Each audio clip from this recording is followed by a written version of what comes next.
Hello guys, good morning guys. Sanata karon guys sa public market sa may tindahan og baka og baboy guys ug manok. Anya karon guys, mapanayam na to guys si Eileen guys diri sa Inupakan public market guys. Atong mangutana ta guys kung pila ang iyang presyo sa iyang mga baka o baboy. Oh, ma'am, pila ang kilo sa inyong baboy, ma'am?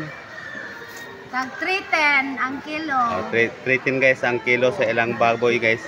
Ang inyong bukog, ma'am? Ang bukog na mo, ribs. Kira, gwapa kayo. Oh, ribs guys. Pila po kilo? 240 lang. 240. Ang inyong baka, ma'am, pila po ang kilo? Baka na mo. Guys, ang among baka unod. Mga guys, ilang baka guys? 370. Gwapa. 370 guys ang kilo guys. O ganahan mo guys, mamalit guys, diri rata guys Ang ka. bukog.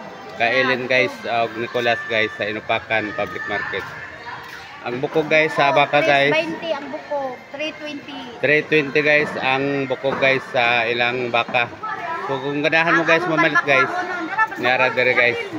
Napay balbakohon nun guys na kung ganahan mo guys mo palit. 200 ang kilo guys. Dire ra na guys matagpuan sa Inupakan public market sa may tindahan ni Eileen og Nicolas guys. Ayan guys ang tag-iya guys.